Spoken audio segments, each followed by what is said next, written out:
I'm currently reading a book, and it made me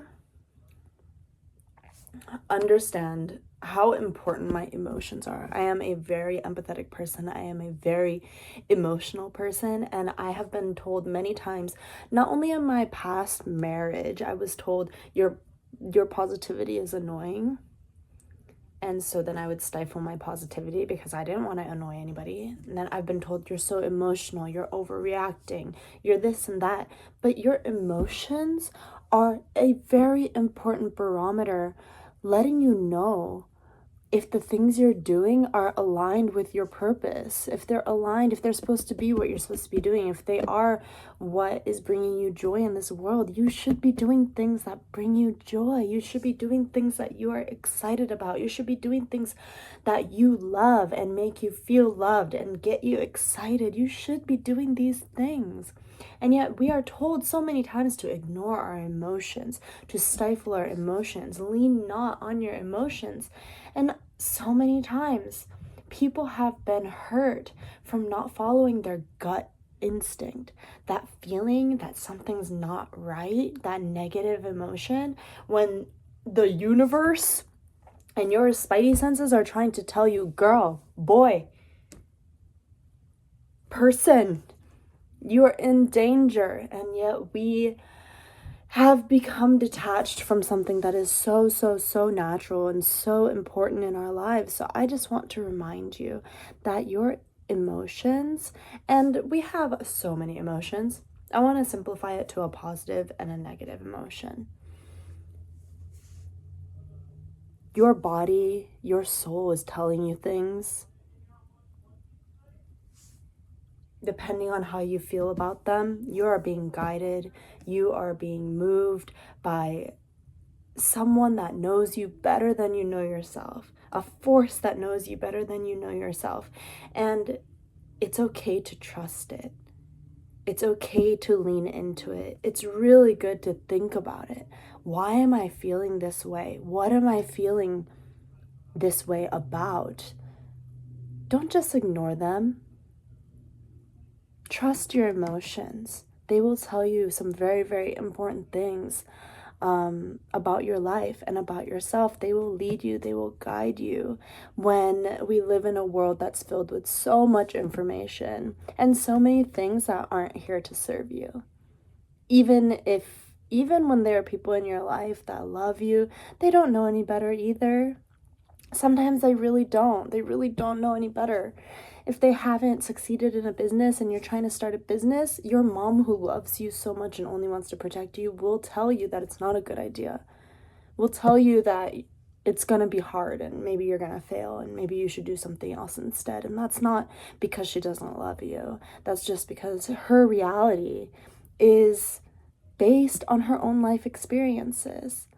You have to trust in your emotions, in your passion, in your dreams, and let your emotions guide you towards the actions that you need to take to get to where you need to be.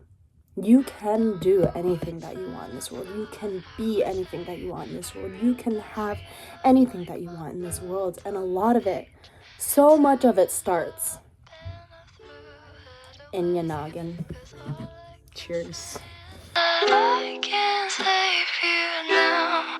Da, da, da, da, da, da, da, da. We're gonna eat some. Can I tell you guys the story of why the kitchen looks like this? Okay, so while I prepare the chili, just give me a second. I think this happened this last winter, and every time my mother-in-law leaves the house, it's like the house feels betrayed, left behind, and then does something that's like crazy. The first year that she went away on a trip, Xander, my future brother-in-law, he was the only one at home. At that time, my fiance and I weren't living here, and it was just him. And in the middle of the morning, and I heard this from the neighbor.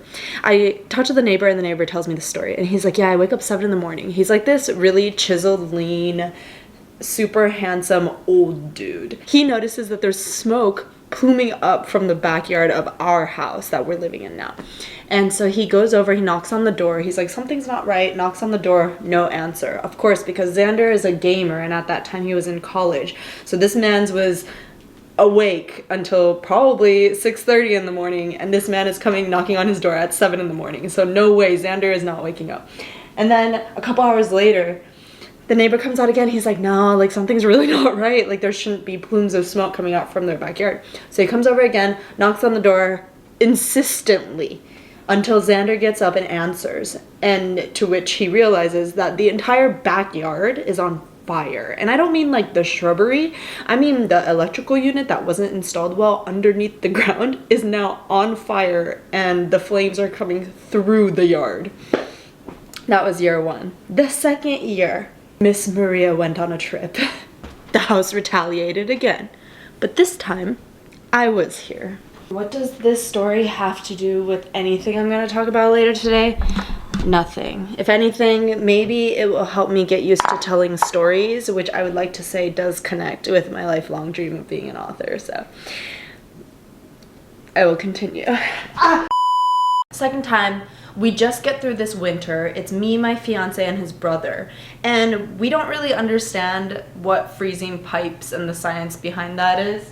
So one night we noticed that when we turn on the faucet in the sink, the water doesn't come through. We eventually put 2 and 2 together that the pipes are frozen. And then Xander starts reading some information on the internet that you should open the faucet and start trickling in the water a little bit to thaw it. So that's what he decides to start doing, and everything is fine. I'm playing on the computer, I'm playing like League or something, and I hear him in the kitchen doing something. He comes and he gives me like a little update. He's like, hey Elisa, like I opened up the faucet a little bit so then it should start thawing, no problem. Not even 10-15 minutes later, I hear him screaming in the kitchen, oh God, help! I get up and I go to check on him right away. I don't know what's happening. I come into the kitchen and there is a geyser busting out from the kitchen sink. The sink like popped or snapped or broke. Something about the ice and then the opening of the water just made it, I guess it couldn't get through the pipe, and so it just started bursting out of the pipe. The entire kitchen is flooding. At that point, I run up to my fiance. I get him to come down. He's like, we need to figure out how to turn off the water valve. So Xander and I go into the garage and we're looking for this water valve. We find like 8 different knobs, and instead of doing the smart thing of turning them all off or like starting to like twist them all, in our minds, somebody told us that we should be looking for a green valve. And yes, in hindsight, we should have just started spinning all the valves. But we go down there, we look, we see a whole bunch of other valves, but no green ones. So we're like, must not be here. So we go back. And we also, secondly, should have told my fiance, the only one with common sense in the entire house. They sent Dumb and Dumber into the garage. That was their first mistake. But we should have went back and told them that there were these other valves, but we just couldn't find a green one, because then what I think he would have done was he would have went and done what we should have, but didn't. Instead, I called the fire department.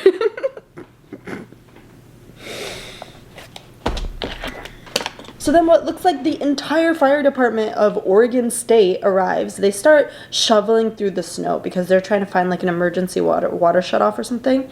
And then all of this happens. Oh, also during all of this, Xander is manually barricading the kitchen with towels and using a bowl and buckets and pans and whatever he can find to kind of basically like, you know what you do when your ship is sinking and you're trying to like get the water out. So it's chaos. It's also like 2 in the morning or something like that. Eventually, somebody tells my fiance, or my fiance ends up going into the kitchen. Something happens where he's like, something's not right, or it's gotta be in the garage.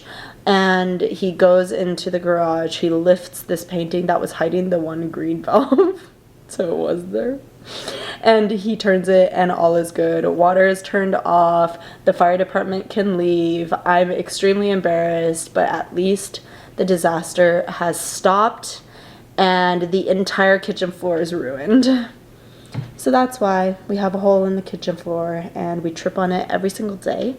And now, let's get into the video. Starving artist is a term to describe that a lot of artists will be starving because you can't make money off of being an artist. And I think being a writer falls into that category, but I do not claim that for my life experience. I am going to be a rich writer that is prosperous, that is wealthy, that is making a full-time income and living a beautiful, comfortable, joyous life doing what I love. So this means that there are some practical actions that I need to take. I need to find ways to make money being a writer and to do it online. So how are we gonna make money being a writer? There are several ways to do it. Right now, I'm going to explore freelancing. I am a nanny until June, and I did the math today. That's like 5 months. And I did consider like applying to other jobs and preparing for that, but no. I claim the freelance life. I claim the YouTube life, and I claim being money.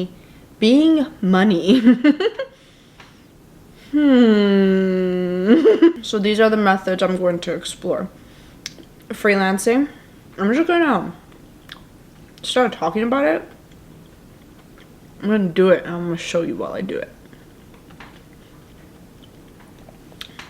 Tip number 1 about writing: show, don't tell. And here's where things kind of split for me in what I'm doing. I'm writing for passion, which is my novel project, Daughter of the Cornerstone, but in order to be able to write for passion, I also need to write for profit, which means maybe doing things that I don't necessarily want to do, but let's think of them as they're going to help me hone my skill. The more I write, the more opportunity I have to get better at it, the more things I can learn from it. And by writing for other people, you learn a lot about, what is good writing in the eyes of somebody else. What is writing that serves others? A part of me really wants to go and just search like a bunch of different things, open 100 billion different tabs and do it all, but alas, I do not have all the time in the world. I do work a full-time job. I'm also doing YouTube. So we're gonna go and we're gonna take it one step at a time, and we're gonna try to build a freelance portfolio. So I'm gonna go on to Upwork, flashbang!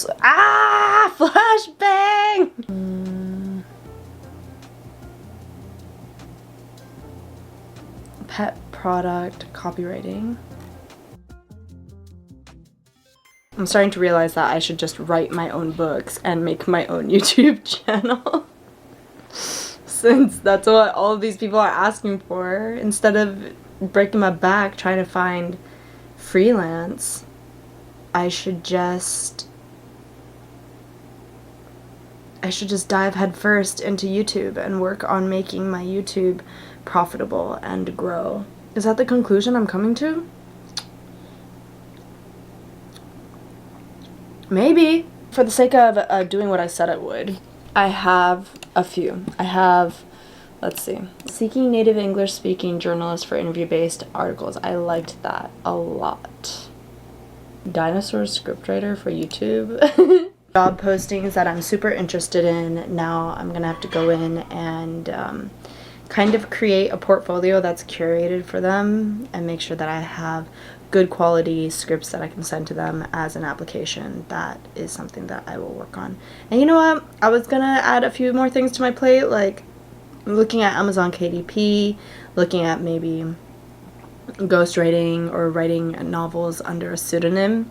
But I think that would require me to write a romance, because I think that's where the money is on Amazon KDP, on Kindle Direct Publishing.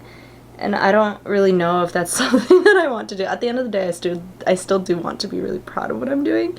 And I don't think I can be proud of writing smut. But if I can get away with like lit RPG or romance that doesn't have smut, then that could actually be really fun and a great creative outlet for me. I'm not against Kindle Direct Publishing and pumping out books that people want to read at high quantity for the sake of making money and sustaining myself. I'm not totally above that. As long as I can be proud of it, as long as I can tell my future children about it, I can tell people in my life about it. If I can tell my mom about it, my judgmental but loving conservative Japanese mother, if I can tell her about it, then it's okay. It passes. There are just so many things that I want to do, and I realize that I'm so excited to do them. I want to be a ghostwriter for romance. That could be fun. I want to find a job, whatever job that allows me to continue making YouTube videos, to continue writing my books, and lets me let my puppy out at reasonable times and put in a load of laundry during the day, I'm down for. In the meantime, I'm gonna just find opportunities to write and write as much as possible, because that's what seems the most fun to me. So I'm gonna be looking online for writing gigs, writing contests, opportunities to self-publish under a pseudonym, maybe even ghostwrite. Ah! I feel excited. It's a good indicator.